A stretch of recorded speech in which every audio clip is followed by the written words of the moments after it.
Good morning, good afternoon, good evening, fellow YouTubers, fellow Pipe Lovers Den forum members, and fellow pipe smoker community members of the pipes of smoking pipes.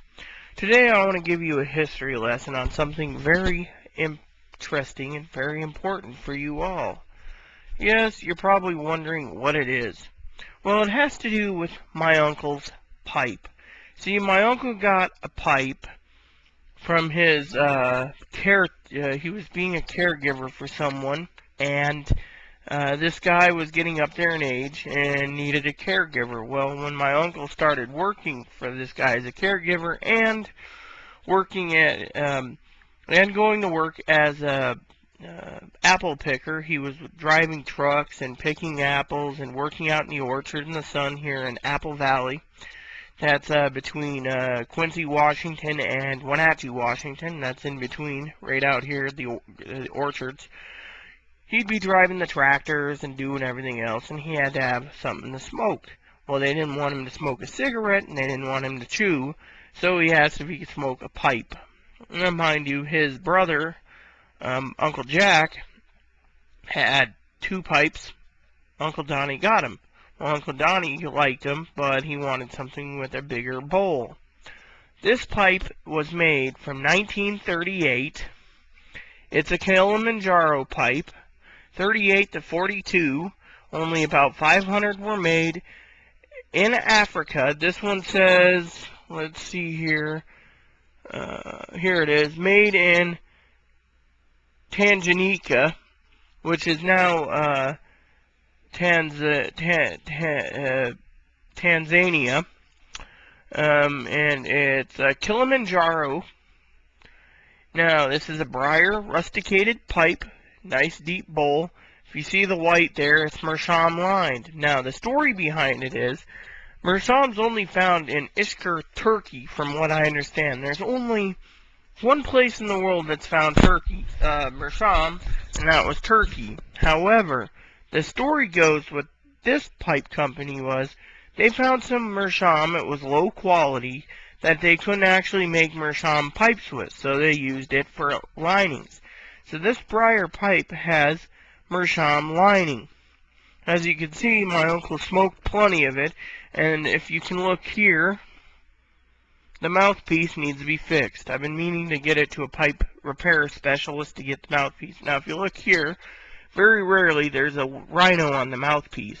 They use different types of animals for their pipes from 38 to 42. I believe this pipe was from 38, from what research has it. Now, my uncle loves this pipe so much that it's his favorite. It's a deep bowl. He'd like to get into smoking a pipe again. He did the mouthpiece himself, you know, but he wants to save the old mouthpiece because of the rhino on it. Looks more like a little cow, but anyways, this pipe company went out of business in 1942. Supposedly, they've only made 500 pipes. That's right, 500 of these pipes. I don't know if they did any smooth pipes, sandblasted pipes, but this one here is rusticated. See? It's got a nice bowl, deep, probably smokes good, shanks pretty good, and it was from 1938, from what we gather. Nice pipe. I'd like to get my uncle's pipe fixed so he can smoke it again. If you have any recommendations of pipe repair places to fix them, please send them my way and send them in the comments. And, you know, like I said, post comments, post feedback. I'd like to hear what you think of this this pipe from 1938 to 42. Like I said, it's meerschaum lined, very rare. These things going on eBay, from what I understand, in good condition and cleaned up, about $700 to $900. That's what Aaron was saying. So, with that said, I hope you enjoyed this video. Please rate it and comment it, and I'd like to hear your thoughts on this classic pipe from 38 to 42. Thanks, and may God bless the world, and may He bless all the pipe smokers out there as well. Good night, good morning, or good afternoon from wherever you're at. I'm Airy Sky. Oh, and if you haven't had a chance, check out Pipe Lovers Den /lounge. If you haven't been to our forum, join up. Enjoy and join up and chat about pipes and other various topics.